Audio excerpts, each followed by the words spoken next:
नमस्कार। बॉलीवुड की वो पुरानी फिल्में याद हैं जहां हीरो की जीत पर तो हम सब तालियां बजाते थे, लेकिन कुछ चेहरे ऐसे भी थे जिन्हें देखते ही डर और गुस्सा दोनों एक साथ आ जाता था।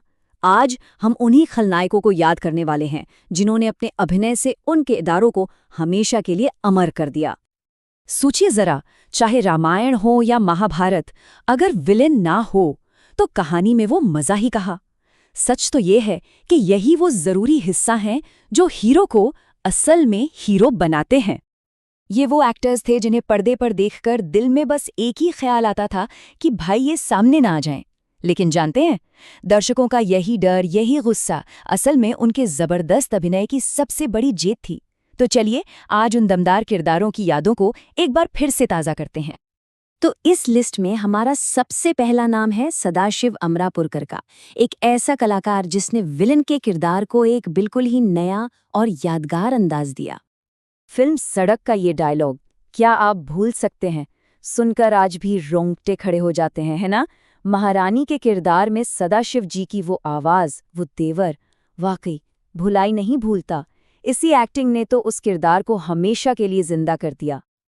तो जैसा कि हम देख सकते हैं, अहमदनगर में जन्मे सदाशिव जी का सफर थिएटर से शुरू हुआ था।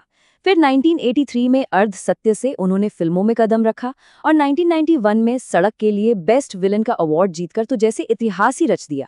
अपने करियर में उन्होंने 300 से भी ज्यादा फिल्मों में काम किया और एक ऐसी विरासत छोड़ी जो आज भी याद की जाती है।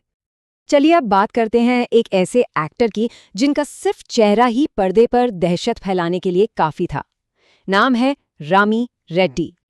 उनकी तो सिर्फ आंखें ही काफी थी डर पैदा करने के लिए। रामी रेड्डी का अंदाज ही कुछ ऐसा था।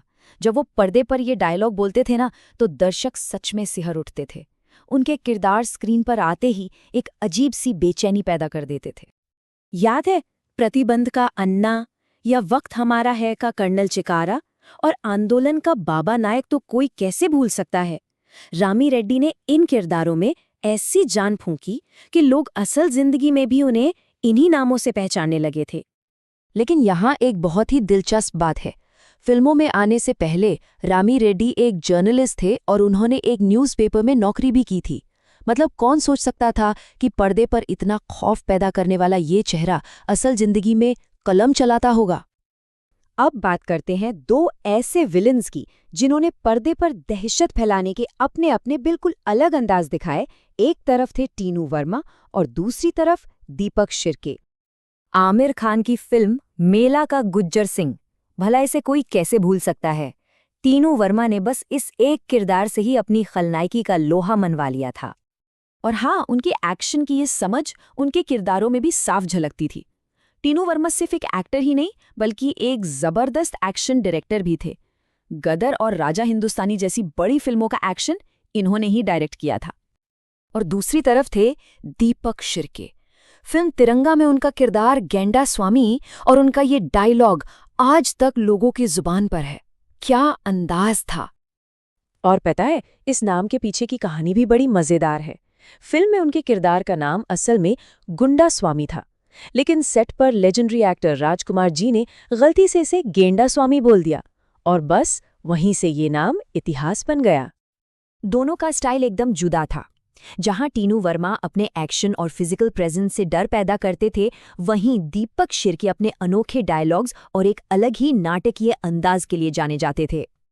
हमारी इस लिस्ट में आखिरी नाम है मोहन जोशी का।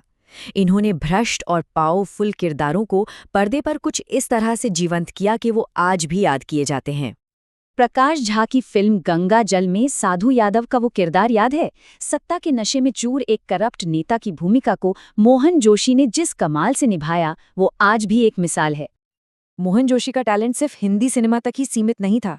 उन्होंने मराठी थिएटर से अपने करियर की शुरुआत की और मराठी, भोजपुरी, तमिल, तेलुगु कई रीजनल फिल्मों के साथ साथ टीवी पर भी अपनी एक अलग पहचान बनाई।